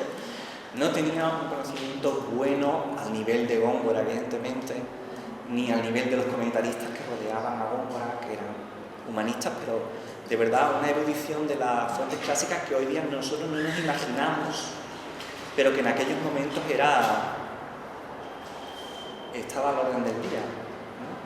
Entonces, estos humanistas que rodearon más a la poesía de Don Luis, sí que es verdad que tenían un conocimiento de las lenguas clásicas, no solo latín, griego, hebreo, y Lope, claro, tenía el pobre un complejo de inferioridad que muchas veces pues intentaba compensarlo con estas citas y tal, pero que al final le salía el tiro por la culata, porque justo en una obra que intenta contrarrestar las críticas de neoaristotélicos y gongoristas, va y lo único que hace es meter más la pata y equivocarse en el latín, ¿no? Y estas cosas siempre le pasan a Lope, el pobrecito, que intenta hacerlo, pero al final no le sale tal y como esperaba.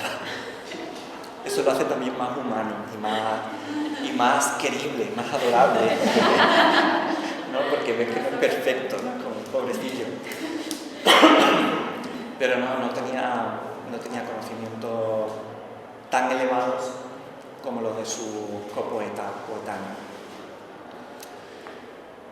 ¿Qué otras cuestiones, además de cómo trata la mitología clásica, pueden estar dirigidas a buscar el favor de la corte? ¿Qué habéis leído? Profe, con eso que habías dicho, que a veces opone o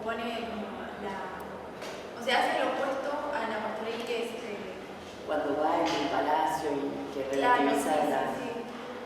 Cuando... Claro, habíamos visto que en el poema lo que hace muchas veces es relativizar la oposición y el palacio también es un lugar y el campo, la como que invierte el tópico porque... ¿Habéis visto los parlamentos del poeta Silvio? Cuando sí, va... Sí, pero ahí no justo, pero antes, cuando dice que vuelva al palacio, al principio de todo, que dice que Filomena vuelve al palacio, a la jaula de oro, como que todo el tiempo está esa idea de que el palacio no es un lugar malo. Bueno, es muy curioso que al mismo tiempo que Lope se tiene que dirigir a la corte y tiene que adularles, ¿no? Tiene que decirles lo chic y lo cool que son en esa corte, lo bien que visten todos y esa cultura que tienen es espectacular. Al mismo tiempo, esta es la fábula muchas veces haciendo críticas al mundo cortesano. Pero muchas veces no, y eso es lo que... Bien, eso es lo que se conoce como el desprecio de corte y alabanza de aldea, que es un tópico, ¿no? Habrá dicho Florencia, el desprecio de corte y alabanza de aldea. Ese desprecio de corte y alabanza de aldea es un tópico que viene desde el siglo XVI. Uno de los grandes poetas españoles que más trabaja el mare malorum, es decir, el mar de males, es Cristóbal de Castillejo, a quien Lope tiene en muy alta estima, del siglo XVI. Bien, Lope lo que hace evidentemente es dar una de cal y otra de arena. Es decir, voy a intentar conseguir que me escuches, pero no te creas que me voy a entregar totalmente sumiso, sino que yo voy a poner también un poco de reticencias, para que no vean, sobre todo mis colegas, que me entrego como algo bien barato. Exacto, ¿no? No te lo doy todo servido, también tengo mis reticencias. Entonces, ese contrapunto es lo que a veces se ve que todavía resuena a ese topo del desprecio de corte. Sobre todo, lo vais a ver, bueno, uno de los tópicos, de las imágenes más comunes de este topos es el mare malorum.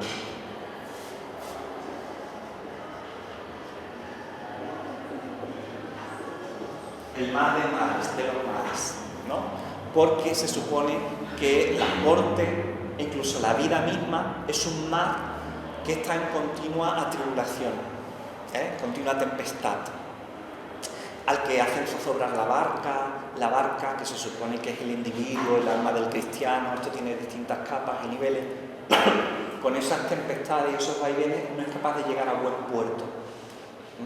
Y ese puerto debería ser un poco la esperanza del cristiano, Dios, la fe, etc., ¿no? Tiene muchas connotaciones religiosas, pero también muy paganas al mismo tiempo. También junto con el mare malorum está el barco de los locos, que es otra imagen muy pareja a esta del mare malorum. Y dentro de esas imágenes siempre se critican los vicios que hay en la corte. Dentro de la Filomena lo podéis ver, por ejemplo, a veces lo hace el padre de Filomena cuando deja ir a sus hijas que partan por el mar hacia no se sabe dónde, pero sobre todo lo vais a ver con el pastor Silvio, que ahí es donde la crítica dice que más se ve la voz lírica del poeta, porque ahí él se va, dice, Mala sale de palacio y dice, con vosotros quedaos, estos pobres, estos oropeles, y al final el pobre se va al acantilado, se suicida, se transforma en delfín, bueno, todo un espectáculo. Bien, ahí es donde mejor se ve el desprecio de corte y alabanza de aldea. Y como digo, es un contrapunto que López quiere meter para no verse totalmente sumido en esa vorágine de la corte o no verse totalmente vendido, y contrarrestar un poco sus intenciones y aparentar un poco que no está tan desesperado, básicamente, por conseguir favor, porque López en estas alturas ya está bien desesperado. Ha intentado todo lo posible por buscar un puesto estable con el duque de Sesa, con el duque de Osuna, con el duque de Lerma, y ninguno es capaz de darle ni un mísero puesto de secretario, que es para escribirle 4 chorradas de cartas a sus amadas, hacer pasar por suyo los sonetos que tenga que pasar y llevarle un poco las cuestiones de Estado, un poco más. Pero ni siquiera eso es capaz de conseguir de forma estable. Lo va a hacer, pero de forma eventual, no con la asiduidad o con el salario que él esperaba recibir, sobre todo el duque de Sesa. Entonces en 1621 está ya cansado. Está ya cansado y está intentando quemar cartuchos, es decir, intentar todas las oportunidades que pueda para obtener esa estabilidad laboral y económica que necesita. Además, familiarmente también es una situación difícil. Bueno, no, porque la primera parte no se ve, pero en las epístolas ya veréis que tiene unos hijos, ¿no? Esos hijos también quieren cosas.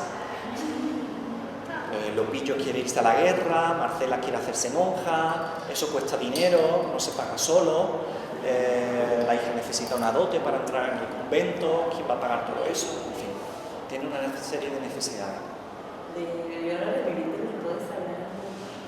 Sí, a la dedicataria de la fábula de la Filomena, Leonor de Pimentel, es una dama que trabaja para Isabel de Borbón. Es una dama de la corte de Isabel de Borbón, que es la futura reina, esposa de Felipe IV. Esa dama está poco estudiada porque está en un segundo plano, pero sabemos que era una de las principales agentes que dinamizaba lo que se conoce como el galanteo cortesano. ¿Qué es esto del galanteo cortesano? En la corte, cuando se establecen las relaciones sociales, se establecen códigos de conducta. Cómo los hombres tienen que dirigirse a las mujeres, qué juegos y qué espacios podemos compartir, qué indumentaria podemos llevar incluso, qué cosas son apropiadas o no apropiadas, si la mujer está casada o si está soltera o si es viuda. Es decir, hay todas unas pautas de socialización que es lo que se conoce como galanteo. Está también dentro de lo que se conoce como favores y mercedes. Yo pido algo, el galán se hace como el difícil, no te lo voy a dar, pero al final te doy esa merced. A favor de eso que me das tú, yo te doy una prenda. Tiene mucho que ver también con todo ese código medieval del amor cortesano, del amor cortés.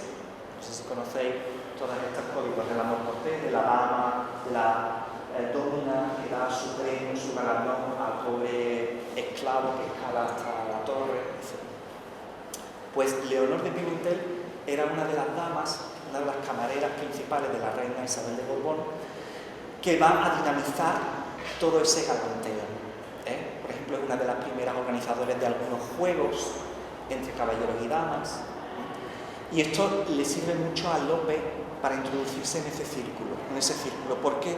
Porque las damas actúan como intercesoras ante los hombres, que son los que conceden el privilegio a la mujer. Si vemos una estructura religiosa, esto lo comprenderéis muy bien. Hay gente que prefiere rezarle a la Virgen María como intercesora de Dios, cuando podría rezarle a Dios directamente, ¿no? sea, ¿qué necesidad hay? Pero Dios se ha colocado en una situación tan ardua y alejada, tan omnipotente, que ve mucho más factible conseguir la merced de alguien que, digamos, es de naturaleza humana, porque al fin y al cabo la Virgen era de naturaleza plenamente humana, que sea divina, que sea inmaculada, etc. Entonces es mucho más fácil conseguir intercesión por ella que a través de, digamos, un alto capo de esta jerarquía divina, ¿no?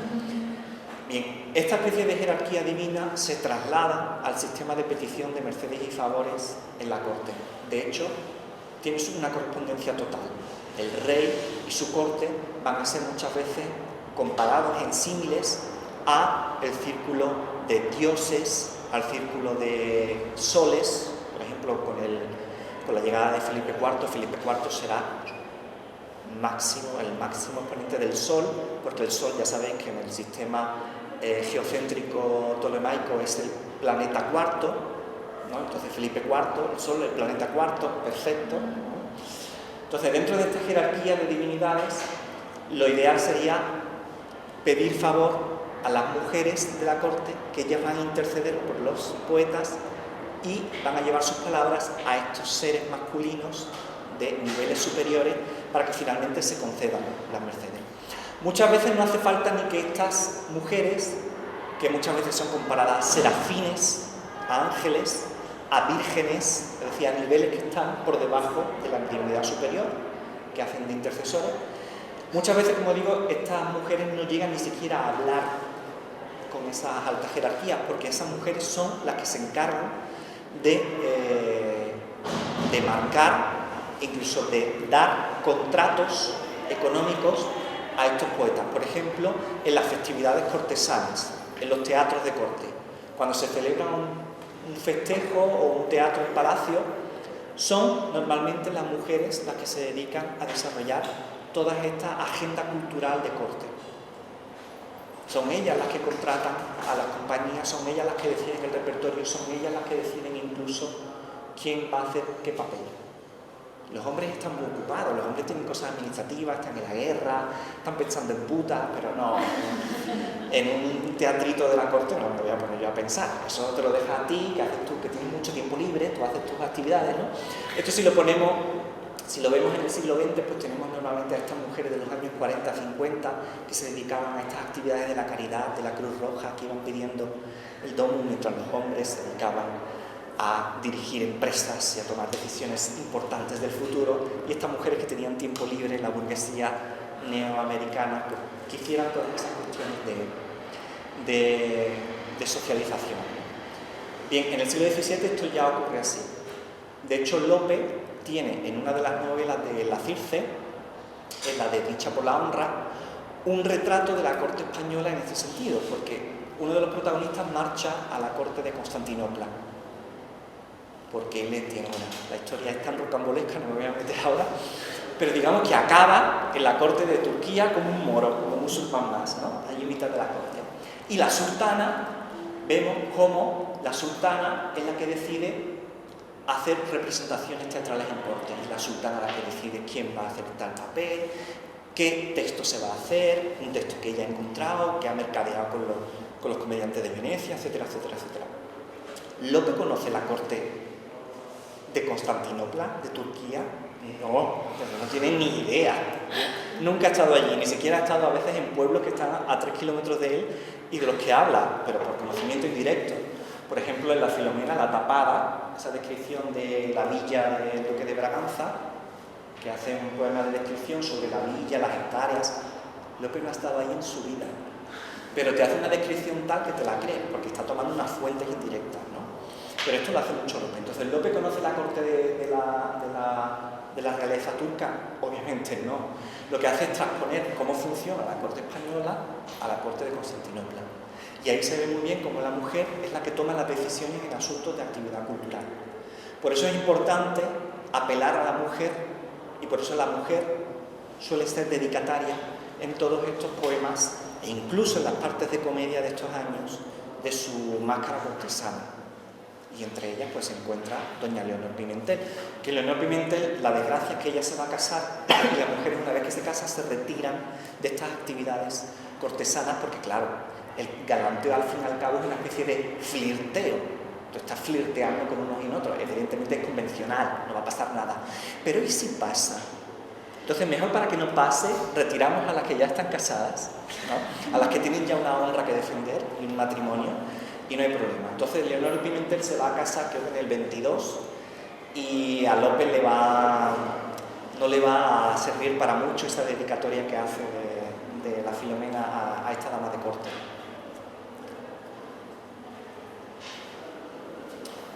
¿Alguna otra cuestión que veáis entre la Filomena y lo que busca López en la corte de Felipe IV?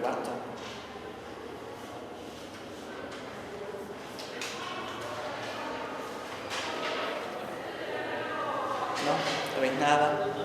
¿Qué es lo que más os ha sorprendido de la fábula? Leerla. Cualquier cosa. ¿El qué? La violencia.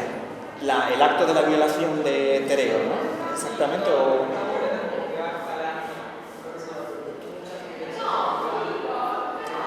Esa violencia, efectivamente, los actos de crueldad y violencia muy terencianas, una violencia además explícita, porque tenemos que ver en esos versos donde se produce el acto de la violación que se está haciendo la violación, que se le está cortando una lengua, que la lengua está sangrando y está viva en el suelo, en el césped, todavía profiriendo palabras. Después, esa especie de asesinato del hijo con esa cocción, con la cabeza, o sea, es todo tan macabro, sí es cierto que hay un crescendo. ¿Eso realmente agradaría a la corte? Probablemente no. Esas escenas de violencia son excesivas, son incluso para muchos gratuitas y no deberían haberse atemperado. Por suerte estamos en poesía culta, es decir, poesía épica. Estas escenas no van a ser representadas y no hay por qué temer que estas escenas pues vayan a ponerse en escena, vayan a escenificarse. Si fuera teatro tendría muchísimos vetos y muchísima censura. Pero estando a nivel de lectura privada, que es donde estamos, individual privada, es cierto que pasará, pero lo más probable es que estas escenas tan desagradables impactaran y mucho a esta sociedad culta, a esta sociedad además que intenta ser casta o timorata, un poco estrecha, de pronto esa sangre tan necesaria, la antropofagia, comerse al hijo, vomitar al hijo, es demasiado. Entonces probablemente esas técnicas no le fueran bien a López, pero sí que serían muy impactantes a nivel visual, que lo alejan mucho, por ejemplo, de algunas escenas del Polifemo de Góngora, donde sí hay algunas escenitas, pero no tantas. Por ejemplo, ya en la Circe también hay unas escenas muy brutales de cuando el Polifemo se come a los compañeros de Ulises directamente, que suena el crujir de los huesos como si fueran madera cayendo en la montaña, eso de clac, clac, clac, en la montaña, esos árboles que caen, y pues así sonaban sus huesos, se los iba comiendo y la verdad es que la descripción es tan bruta que también es muy impactante. Bueno, sí, la violencia es un punto, afortunadamente queda ahí, sí, y está justificada por el propio poema ovidiano, donde se recoge esa fuente. Entonces, Lope no tiene, tiene la excusa para decir esto es de la fuente clásica, no estoy añadiendo nada más. Pero evidentemente la está explotando, sigue transmitiéndola, podría haberla suavizado, podría haberla, y no lo hace. ¿Qué más nos ha chocado de la Filomena? También esta cuestión de como el uso todo el tiempo de los recursos propios de distintos géneros del sistema literario de la época, entonces como esta cuestión de mostrar que se tiene la capacidad de manipular los distintos tópicos y los distintos como lugares comunes, digamos, de cada género, de la poesía pastoril, de las épicas de Garcilaso, de Sí, no solamente en la Filomena, perdón, en la fábula, sino después tienes que ver en el conjunto. La Varietas, si veis al principio el prólogo de la Filomena, ¿lo tenéis ahí el prólogo de la Filomena? ¿No lo tenéis? Bueno, en el prólogo de la Filomena, que le dirige a doña Leonora Pimentel, él dice que espera que su obra tenga un buen éxito, tenga un buen suceso, a pesar de la gran varietas que tiene, que parece como si fuera un cuerpo formado de distintos miembros, algo así. Pero que él lo único que hace es imitar la naturaleza, obviamente, e incluso a otros tantos como Platón, que menciona por ahí, etc. Entonces, esa varietas es fundamental para entender la Filomena, porque es evidentemente una obra que aglutina distintos géneros, distintos modos o discursos literarios, no solamente el verso, la prosa. La alternancia del verso y la prosa es muy importante en Lope.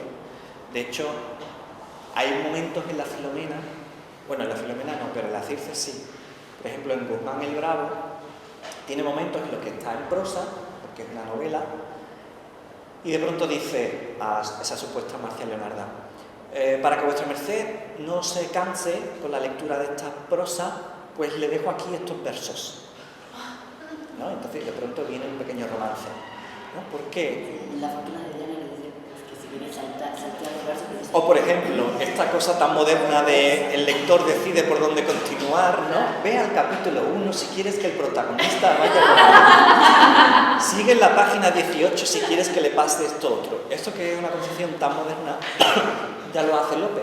Y le dice, bueno, esto no es muy necesario, pero es por darle variedad. Es la varietas. La varietas es un concepto, un tópico positivo, muy positivo, que se plantea ya desde Aristóteles y que va a continuar hasta la poética de Pinciano. Entonces Lope tiene que ajustarse a esas varietas. Y esa varietas no solamente significa pues, alternar prosa y verso, como lo hace dentro de las novelas, sino en su conjunto alternar pues, una fábula en arte mayor, de pronto algo en prosa muy ligero, breve, de pronto unos tercetos de carácter muy familiar, lo que se llama poética de la familiaridad, que habla Antonio Sánchez, después una lírica de corte neoestoico, guión petrarquista, con regusto petrarquista al final, ¿no? También en verso, y dentro de la propia fábula también, dentro de esos propios, que se llaman los fragmenta, ¿no? Si seguimos la concepción del cancionero petrarquista, esos varias fragmentas tienen que tener su propia variedad también. Y esa mezcla de géneros, topos, etcétera, es necesaria para dar gusto, que es lo que se persigue. Placer en la lectura, dar gusto al lector. Entonces, la varietas, esa variedad, es fundamental. De hecho, es tan novedosa en la Filomena que Lope teme que la Filomena pueda no gustar. De hecho dice, bueno, si tiene suceso, pues saldrán otras obras que guarden mis papeles del mismo género. Si tiene suceso, es decir, Lope, un hombre que en 1621 todo lo que firmaba lo vendía en las librerías porque era un garante de venta de libros. ¿Cómo él puede decir, si tiene suceso, pues seguirán más obras de este género? Pues porque sabe que está innovando con esa Filomena. La Filomena rompe, es el inicio de un modelo genérico, editorial, que hasta entonces no estaba explotado, y Lope expresa esa conciencia de innovación con esa aparente inseguridad que está basada precisamente en la varietas, que la varietas es tan grande dentro de esta miscelánea que no sabe si va a gustar, si no va a gustar, si va a ser criticada, qué va a pasar.